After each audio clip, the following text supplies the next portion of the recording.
Well, hello and good morning. Hi, my name is Dan Liberto, and today's Monday. Welcome back from the weekend. Everybody excited for their Monday? Well, I am as well, and so I want to kick off your Monday giving you some goals. I mean, everybody should set goals each and every Monday. And so I'm going to start off by giving you some goals to set, or at least some ideas to think about in the Monday Marriage Minute. Hey, how are you today? Thanks for joining. Thanks for joining. Thanks for joining. Thanks for joining. There you go. Okay. Anyway, so Monday Marriage Minute. The question is, do you finish your spouse's sentences?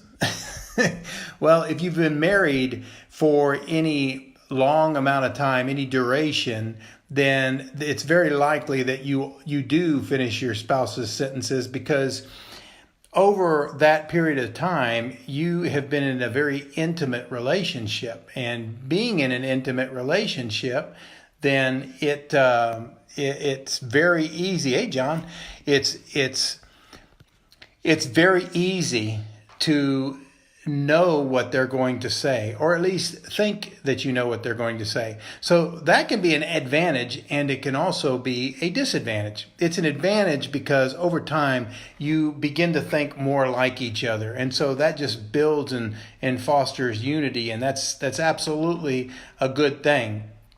And so thinking alike and having the same interests and kind of understanding trends and inclinations and mannerisms, then you kind of know what it is your spouse wants, thinks, and that's good. That's excellent. We've talked about that here on these Facebook Lives, the importance of being a student of your spouse, studying, understanding, put yourself in their shoes, understand where they're coming from. So that's a key point.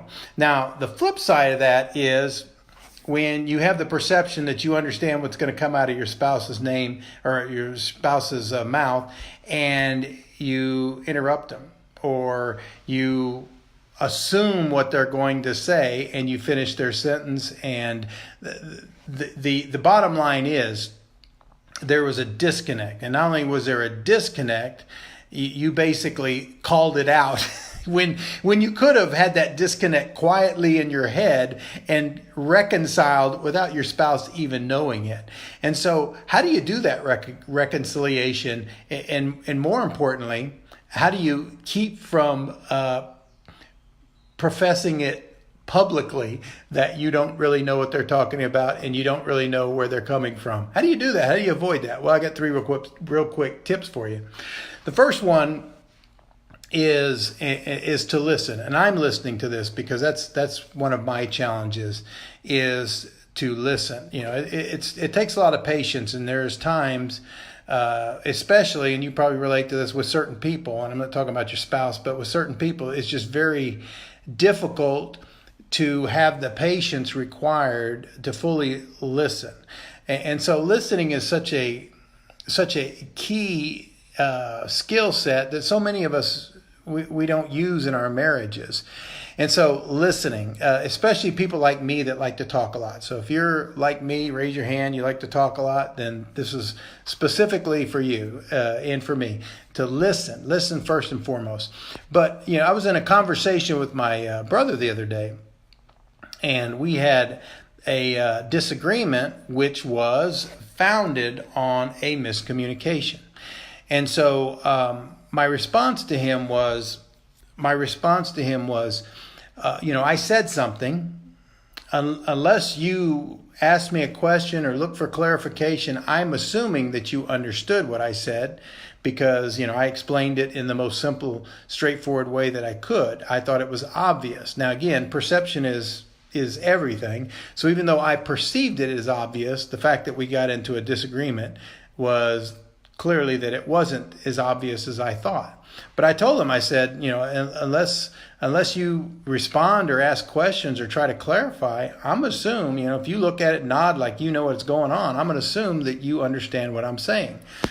And so the responsibility, I told him, was on yours. Now, the responsibility of the relationship and the conversation is both of us, but when one person conveys an idea, unless the other person questions it or asks for clarification, there is going to be an assumption that the way it was conveyed, especially from the speaker, that it was understood. And quite honestly, we all have blind spots. So there's also the situation where the person who's hearing might also think they understand, and they might assume that everything is clear, right? And so they're just different perspectives. And so how do we resolve that? Because that happens quite frequently. Words are powerful things, and in the English language, we have such a flexible English language that the words there's just words that are used for multiple different things.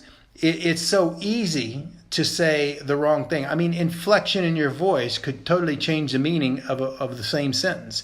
And so it's important that when in communication, and this is the second thing I want to mention to you, is to ask questions.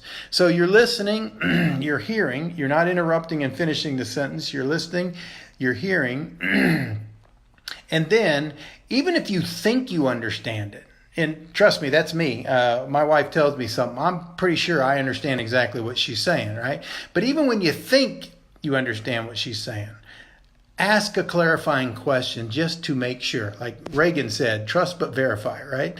So trust in yourself but verify. Ask a clarifying question, a simple clarifying question, and not a judgmental question, not an attacking question, not an aggressive question, just a clarifying question to say, hey, this is just for me. I want to make sure I fully understand what you're talking about. And so you ask a clarifying question. And if that doesn't do it, then you got to dig in and ask additional questions. But questions are good because questions are what get us on the same page. Whether you assume you're on the same page or not, questions will definitely get you there. So that's the second thing. First thing, listen. Second thing is to ask questions. And then the third thing is go out and co-create. Go out with that idea, with that thought that your spouse brought to you, that you now fully understand, and then hand to hand, hand in hand, go out together and co-create something that's beautiful, something that's amazing, something that only you and your spouse can do. So there's my message for today.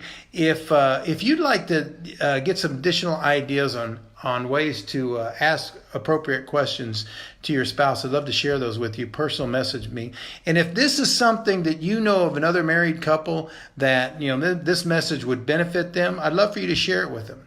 Share with other couples, and together we will make marriage the strong institution it was intended to be. So I appreciate your time this morning. You guys have a wonderful day. Dan Liberto, and I'm out.